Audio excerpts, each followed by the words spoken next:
Hello again, everyone. This is the Metaphysical MGTOW, Griffin Red. And the name of this video will be So-Called Racial Pride Part 2.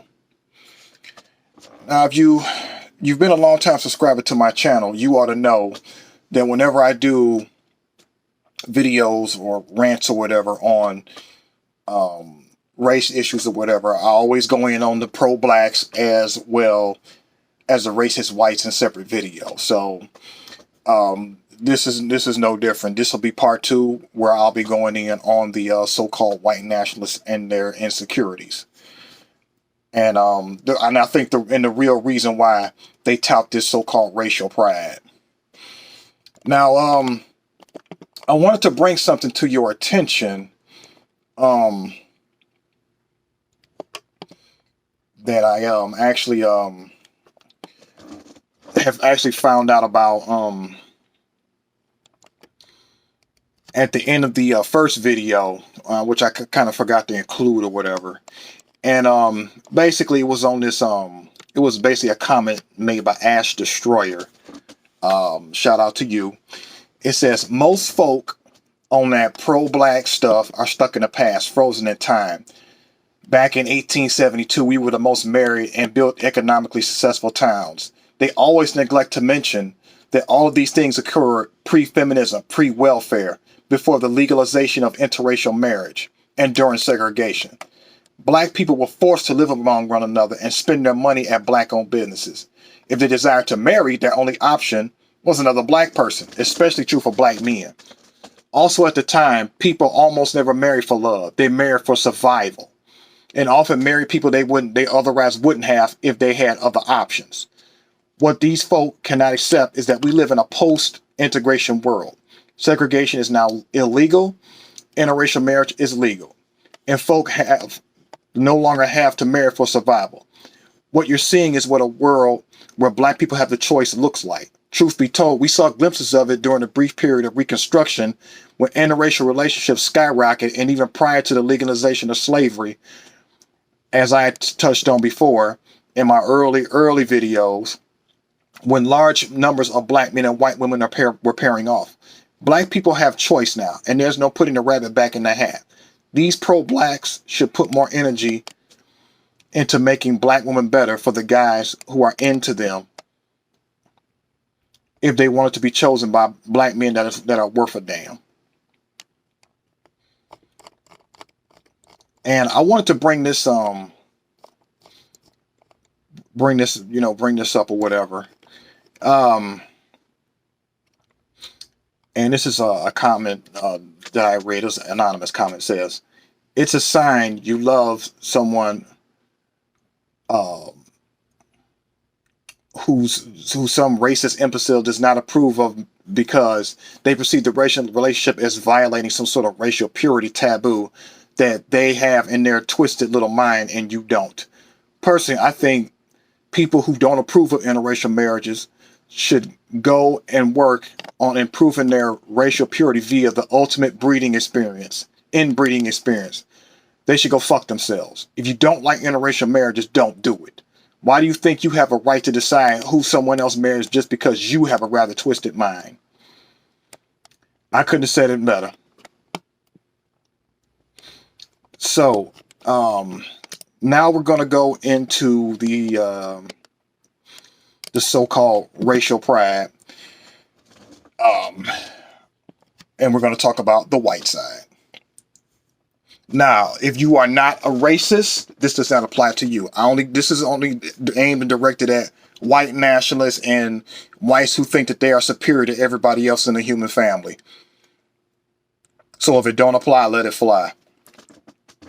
Now, I'm going to read some stuff, some articles I found. One was Racial Pride by Rational Wiki. And it says, if you are busy drinking and fighting all the time, you accomplish nothing. So then you need to attach yourself vicariously through the success of other white people as a source of your pride. But this is utter hypocrisy. This was made by singer and white supremacist George Birdie. And the next paragraph, it says, The cheapest sort of pride is national pride. For if a man is proud of his own nation, it argues that he has no qualities of his own of which he can be proud. Otherwise, he would not have recourse to those which he shares with so many millions of his fellow men.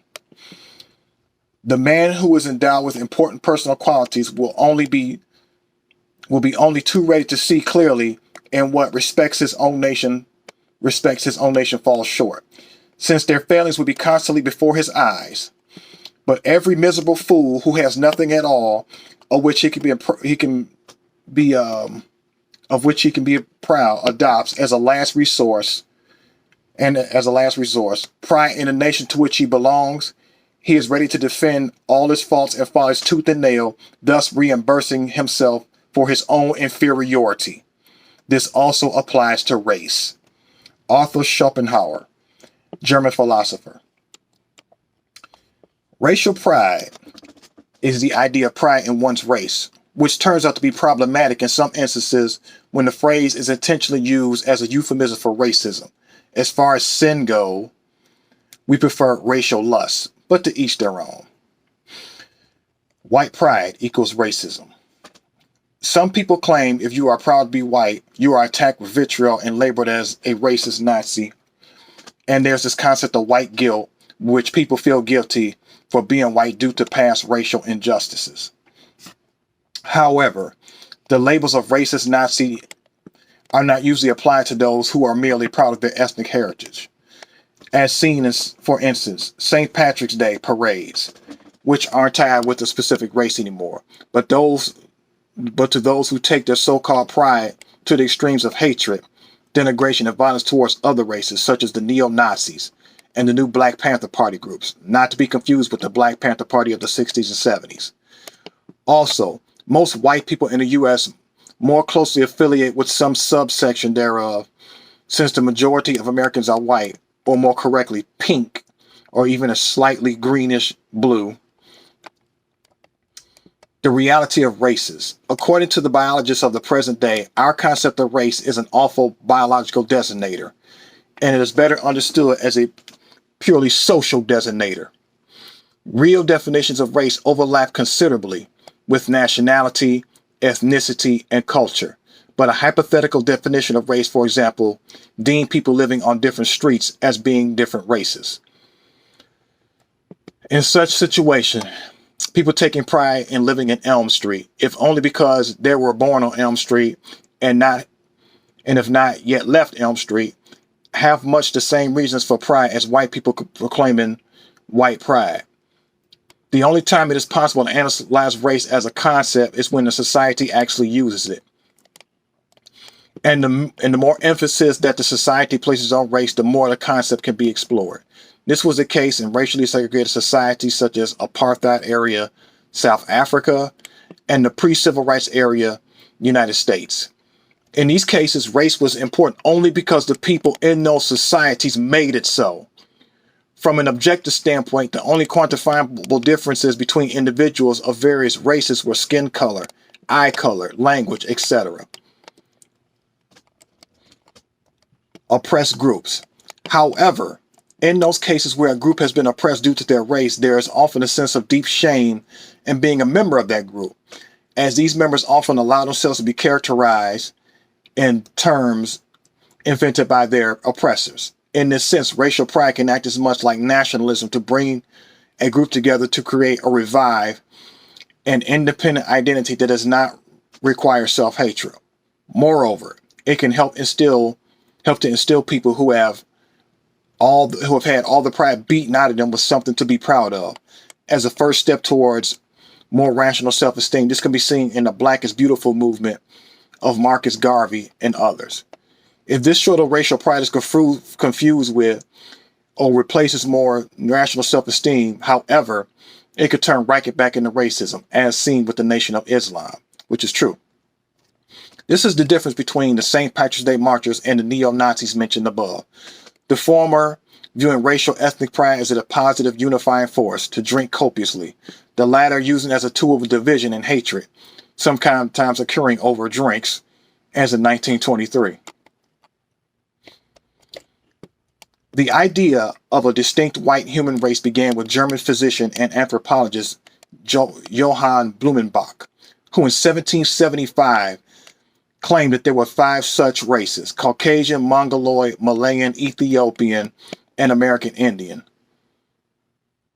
Previously, Francois Bernier had in 1684 published a 4-page essay postscript in which it posited 5 races, combining Europeans except for part of Muscovy with inhabitants of the northern coastal regions of Africa, as well as Arabia, Persia, Mongolia, India, and parts of China, Myanmar, Thailand, Sumatra, Java, Borneo, and describes skin color as merely accidental. Prior classifications of ethnicity and culture were narrower and more mutable through antiquity, drawing distinctions closer to those of tribal and familiar groups, and were based on environmental factors such as geography and climate, as well as appearance, physiology, and learned behavior such as language and diet. Present-day racial and ethnic distinctions are only loosely correlated with genetic ancestry, in which they are being replaced in medical science. White genocide is a political myth based on pseudoscience, pseudo history, and ethnic hatred, and is driven by a psychological panic, often termed white extinction anxiety. White people are not dying out of facing extermination. The purpose of the conspiracy theory is to justify a commitment to white nationalist agenda and support of cause of violence. So there you go on that.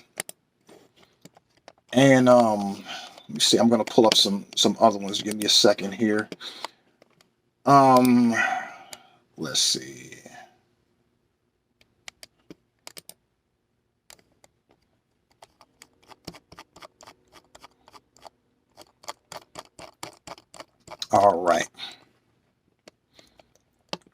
All right, and these are some more comments that I found online that seem to be very eye-opening. This one's Stephen Trainer. It says, as an anthropologist, I must disagree with you. There is no such thing as race among the Homo sapien species. The concept of race is a man-made construct that doesn't exist. There are no groups of people that are superior to the other. Cognitive, physiological, and temperamental differences have nothing to do with what's called race, but environmental factors in their own communities and families. This is a comment by DAG. I can see how some people want to reserve heritage, and I respect that. That's their decision. The problem is when people make an issue out of it. For example, when people feel it's necessary to intrude on someone else's life and start making proclamations on what's right and what's wrong when it comes to something such as whom a person may desire to fall in love with. Personal stance wise, I'm mixed heritage, being half Mexican, half English, and I found growing up in a multicultural household useful, learning Spanish and English, which has been super helpful in life. Very good. And this comment is by Tomato. We won't even look the same in the future just by default. Even the language we speak, English, could change in some way. Tough shit to all them homogeny motherfuckers. You are 100% mixed person born from other mixed people. For example, the Anglo-Saxons, they have it in their name about being mixed from different tribes in which said tribes are also mixed. You would have to travel back to when humanity was born to prevent people there from moving from modern day Ethiopia to maintain homogeny. Even then, ethnicity and traits will change because of naturalistic genetic mutations, such as blue eyes, blonde hair, green eyes, and literally everything. That are the reason why we, alongside other species, are so genetically diverse. You and your non-existent children will never be a pure human. You're just a little crying bitch that can't handle the constant change that is the basis of nature. Cope. Very well put. This comment is by Tomahawk. It says, so far, not one DNA test show a person is of a single pure race. We are of mixed ethnicities and even mixed species over the millennia transmigratory activities. We should refer to ourselves as human beings of a particular country or nationality, not based on race of ethnicities, because we are so mixed. We can slowly move away from racist policies and or actions. All right, Tyler Boulware. The only people I've ever seen go out of their way to comment against race mixing are white men. 99% of the time, it's white men. Why do you think that is? And he goes into there and says, why is it always white men who say this? Historically and presently, white men procreate and date outside their race more than white women, by the way. That's not literally no facts, and that's saying mixing kills cultures. Every culture spawns off one another. They didn't all just magically appear at once. Mixing creates new cultures, which simultaneously maintaining the relevant parts of existing cultures, such as architecture, customs, cuisine. What I said is true based off this comment section. It's all white men complaining, bitching and moaning about the relatively small amount of race mixing, even though y'all race mix more than white women with all those East Asian women, which is true. You need to tell that to Jared Taylor, Richard Spencer, and David Duke. I never said races or cultures disappear from mixing. The Spanish colonizing Americans and mixing with American Indians and African slaves and migrant workers created the many different cultures and ambiguous peoples of Latin America. Yet Spain remains Spain. If anything, the only races that are true global minorities are American Indians, Pacific Islanders, and mixed race Latinos. I know based off that question that you're bitching and moaning about the smallest amount of mixing occurring today means that somehow Europeans and their culture, despite having over 1 billion of you white niggas on the planet, will be permanently extinct. Did you know that if a mixed race person creates with a white person, then that kid would look fully European most of the time? Imagine calling someone racist when you consider mixed race humans individuals subhuman, and you have a Confederate flag in your bio. All you pro-white retards all the same. Y'all uplift European culture by slandering and belittling non-white cultures, and people, and 99% of y'all are poor and desperate lonely virgins like you who live in trailers in your mom's basement. Your consistency is bewildering. And this is one by Kindness First. It says, the Asian nation of Myanmar, formerly Burma, has 8 official races of Burmese people alone, and that still leaves out so-called races such as white and black. The world is too large and contains too many different cultures for them to all agree on the same concept of race. There will always be people who consider themselves to be naturally different and usually superior to other groups of people.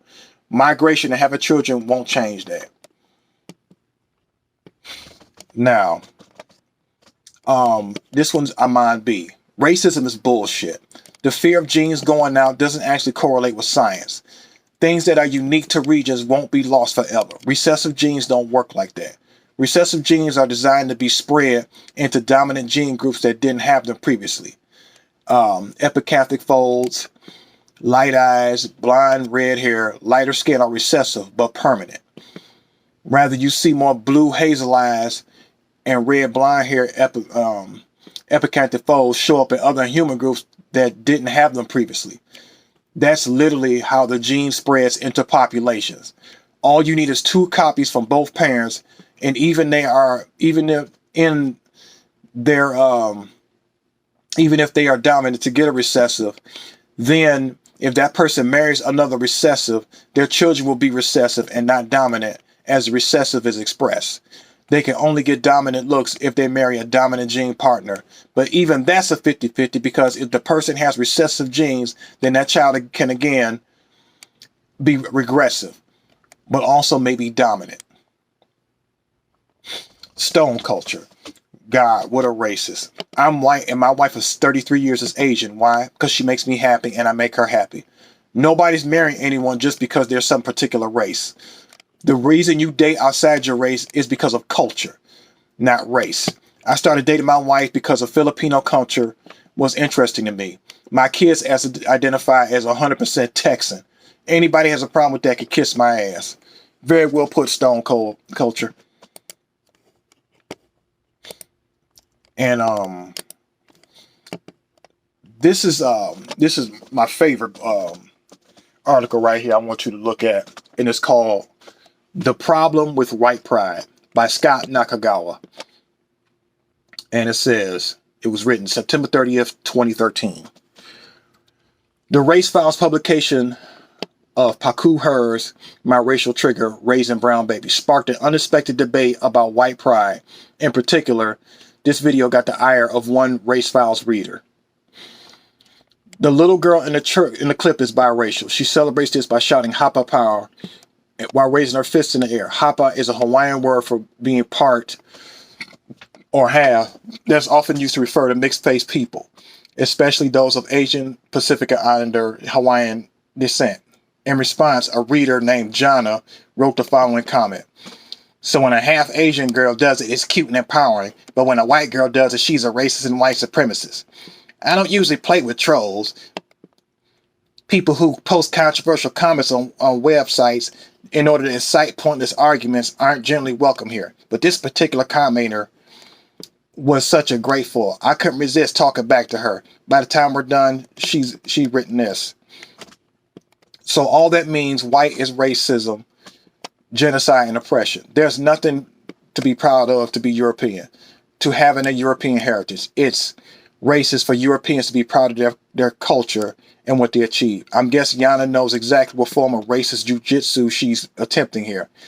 She's right about one thing. All that white means is racism, genocide, oppression. That's right. No apologies. White is a racial category designed to lift those who bear the label to supremacy over other races. White supremacy is the basis of white power. And white pride is nothing more than pride in all that has been done in the name of white power. Together, white supremacy, white power are critical pillars of the dehumanizing logic that justify American political systems in its purest form, equated race with nationality and class. In the name of white supremacy, those who label white enslaved people and waged wars against them, including wars that ended in genocide. And the legacy of these ideas in the political system that justify lives on in such all-American institutions such as our electoral colleges, and in racial inequality in employment, educational opportunity, wealth, life expectancy, and criminal profiling. Inclusion in whiteness was a racial bribe, the acceptance of which allowed Europeans previously trapped into lifelong poverty and class exploitation in Europe and the American colonies to enjoy social mobility. A few of those labeled white got so rich from genocide, the slave trade, and slave labor that all the wealth is still key to the American global economic domination. And this history is how the whole idea of America as a land of unfettered opportunity and social mobility got started. So let's be clear. White power is white supremacy. White power was consolidated for no other reason than to accomplish the goal of supremacy.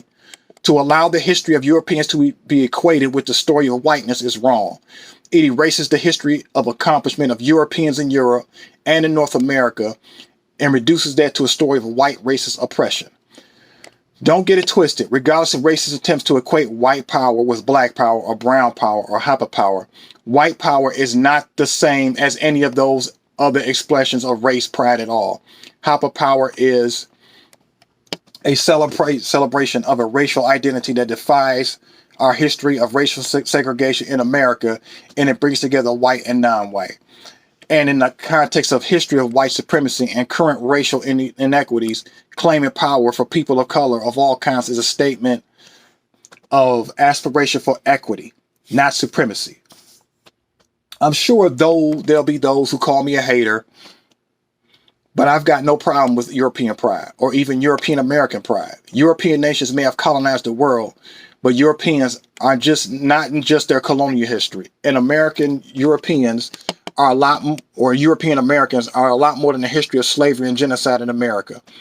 There's a lot to be proud of in being Irish, French, Spanish, or Italian, Basque, Greek, Swiss, English, Slovak, Croatian, or Russian. But white pride is just an excuse to wield unjust white power, which is very true. And these are some comments that were left on that article. Comment by Duke B. White is a construct that is very different than other concepts of ethnicity or heritage. Black, Asian, Latino, Native Americans comes out of the white construct, oversimplifying a vast group of people into something convenient for the white-centric view. Is black a label of those? Is it black a label those that were enslaved, chose for themselves, or is it a label of those that had power over them? As an example, the concept of Asian has very little meaning in Asia. People there know they're Chinese, Japanese, Korean. Asian has only real meaning where disparate groups are flattened into one. The unfortunate thing here is that a lot of folks of European descent are also held hostage by whiteness.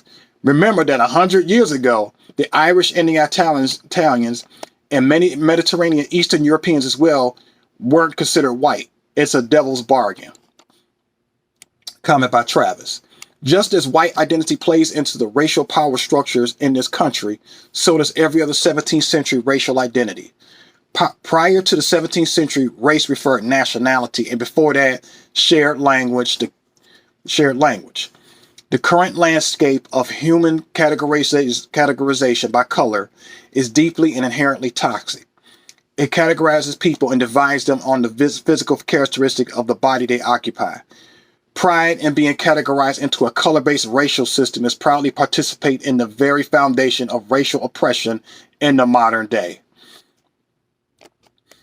Comment by Scott Nakagawa. And this is the guy who obviously wrote the article. I don't think white people feel the heat, whatever it is, that is, from everybody, or at least I'm going to suggest that the heat is relative to the cool of segregated pools, or the relative shade of having white citizenship rights protected against those those not white for a few hundred years. I never said you couldn't be proud of yourself. In fact, I said those of European heritage should be proud of their histories as people. But white is distinct from that. Certainly, if your pride in your personal accomplishments must be tied to white, that suggests a racial connection, doesn't it? As in that if you're an accomplished person, those accomplishments accrue to white and not you, which seems a shame. White homogenizes the remarkable heritage of Europeans into a single history, that of the white race in America, since white obviously means something different in Europe, and reduces it to the relation of white people to everyone that's not raced white. White is just made up as a justification for slavery, while German, for instance, predates slavery, and in the American context is denigrated by slavery because Germans are a lot more than just slaveholders. I thought I was inviting people to embrace that and not white. The racial category created in order to justify black as the other and therefore eligible for slavery. But if you want to have your entire heritage reduced to white, that's up to you. I prefer not to have my entire heritage reduced to a false stereotype category like Asian, that most people in Asia don't even know anything about. But that's just me. I tend not to want to identify with groups in general because they all seem so arbitrary, especially racial groups. You need to figure out what works for you. And if you want an identity forged as an opposite of slave, I'm not going to argue against it. I'm going to suggest that you might be much more than that. And I invite you to reach for something more, including your personal accomplishments, apart from white people's accomplishments, unless you're saying something about being white is the basis of your accomplishments, which is either a belief in racial supremacy or just a justification for my argument to begin with. Comment by John W. Good read. Given your closing, spelling out what non-people of color could call their respective pride feelings, this listing of what groups currently fall under white, do you think that it would help to advance the dialogue by dropping the discussion of group pride using terms of racial identity, which is an artificial construct for justifying power relations. Like instead of black power, it could be African American power. By continuing to use these race-based terms, we continue to confuse the hell out of people who are on the upside of the power structure. The white folks, because they still don't get that white, black, Asian aren't really useful designations for people, for groups of people, and worse, are associated with a social construct to justify shitty behavior. As a white person, it's taken years for me to get to a point where light finally dawned on Marblehead, and I'm starting to better understand race as principally a social class thing that only has a middling biological aspect to it. I spent nearly 30 years being taught and having reinforced ideas that were barely removed from phrenology. And no, I don't expect anyone to say congratulations or give me a cookie. It just feels like one group of people is using one set of definitions for some words, and another group is using a totally set of different definitions for the same words. And let's see, I'm going to pull up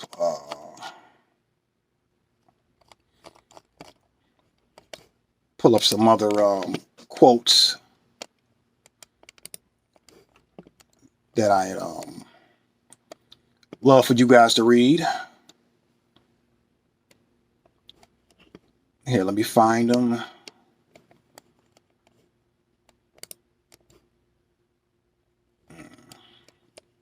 Just bear with me here.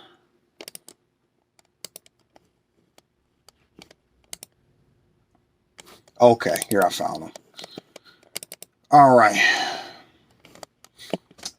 And this comment was by Sigma Jones. It says, "I've come to this conclusion many years ago. Show me a dude who believes in race purity, and I'll show you a dude who can't get the woman he desires." This is by Sigma Jones. Shout out to you. And I'm gonna leave a comment myself. There was a video online that I watched not too long ago, and it was about women at the gym or whatever. And they had this one incident where this one white lady or whatever, white girl, was working on the gym, and this guy, I guess, he came up and tried to talk to her, and, so many words, she told him, she wasn't interested. So a black guy comes up and talks to the same woman, later on in that day or whatever. And she's real courteous to him and talks to him, and she's actually interested. And you should have seen the comments that was left by these butthurt ass white dudes, calling this woman a coal burner. She deserves whatever she gets or whatever. You know what? I'm glad Tito called these MGTOW people out or whatever, because I noticed this too. And I'm going to give you another example. I was watching an episode of Cobra Kai. If you guys are familiar with that, that's like a spinoff of the Karate Kid movies or whatever. And Johnny, it was the episode where Johnny has split from Cobra Kai and decided to do his own. And he was, talking to his students, and one of his female students was like, "Hey, we she had said something," and then Johnny was like, "Where did you hear that from?" She was like, "Well, I watched it from the Bloodsport movie with Jean-Claude Van Damme." And they was like, "Okay." And then another guy had one of the other students had said that he had learned something, and he said he had watched The Last Dragon, with Mac and Julius J. Carey, and Johnny shut him down, yelled at him and told him, be quiet or whatever. I mean, I picked up on that. I mean, what's the problem? What's the problem with The Last Dragon? You motherfuckers are insecure. I picked up on it. I couldn't believe it. And you and I both know that Leroy Green would have mopped the floor with Daniel LaRusso. That's just my opinion. But moving on. This is a comment left by Confiavel. It says, "Ethnicity is more tied to culture and history than to genetics. Culture is always changing and history is always being lost. Preserving genetics won't prevent that, nor will mixing cause them to become something different. Either way, you can't be alive to see an ethnicity or culture become something completely different. So trying to preserve genetics is something useless. If you insist on positioning yourself against mixing, your problem is not with preserving genetics, but with feeling attracted only to similar looking people, and you want to assert your attraction pattern by imposing shame on people who don't feel the same, just like religion does. Well, not everything is black and white. You see a bred out ethnicity as destroyed, but I see it as ongoing. And you see a new mixed ethnicity as created, but I see it as taking on. When I say mixing creates and doesn't destroy, I mean that the story of the ethnicity is kept and took on, which creates a new story under the new ethnicity.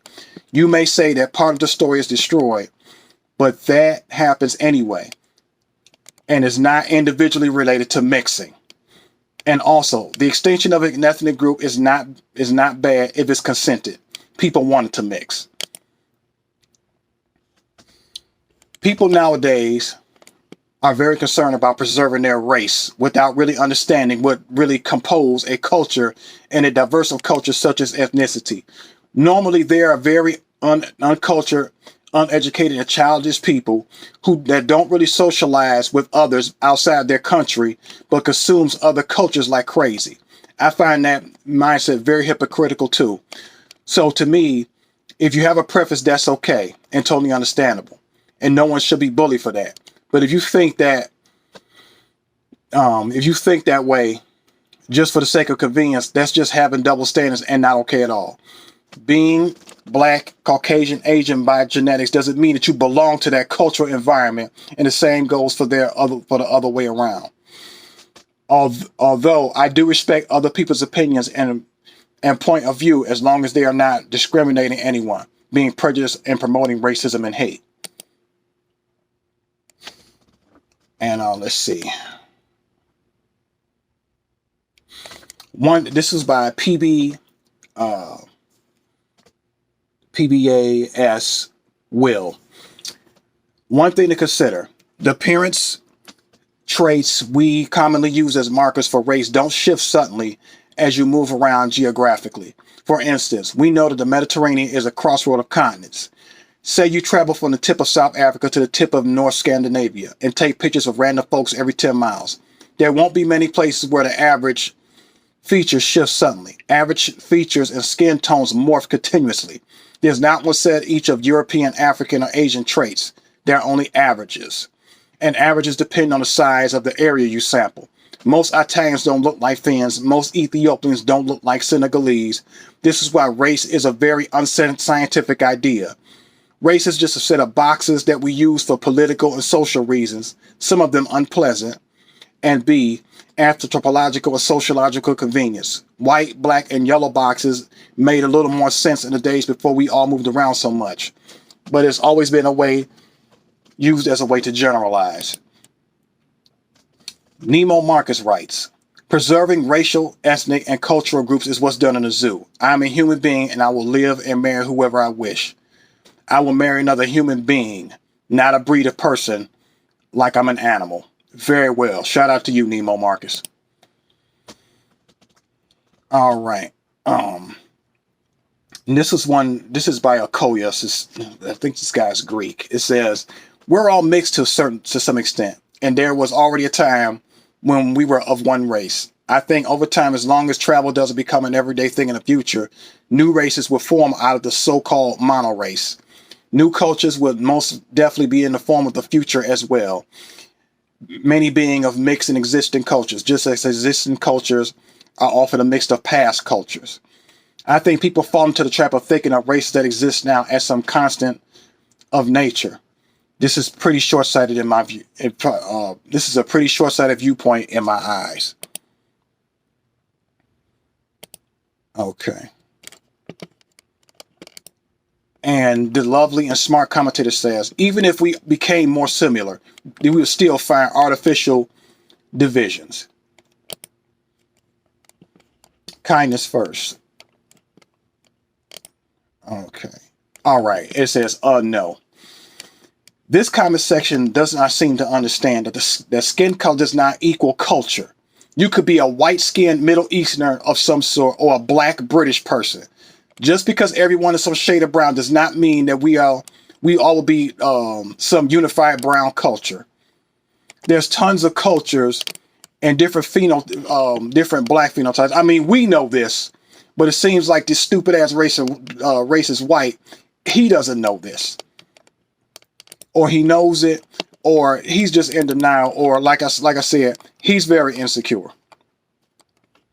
And I definitely had to put in the thumbnail of this video or whatever. It says, who can blame these impressive specimens for wanting to keep their gene pool pure? Yeah, we got to preserve them cock eyes. We got to preserve them raggedy ass teeth.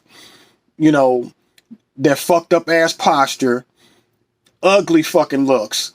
Yeah, we got to preserve that, y'all. Yup. White power. You got to preserve that.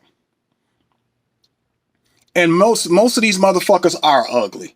So Tito was right in saying that the racial purity is the mating call of ugly motherfuckers. Well, that concludes this video. I hope you enjoyed it. And like I said, just love who you want to love. Love your fellow human. And then maybe we can get past this or whatever. We're going to get past this anyway. It's just going to take some time. Stay tuned for more. Talk to you soon.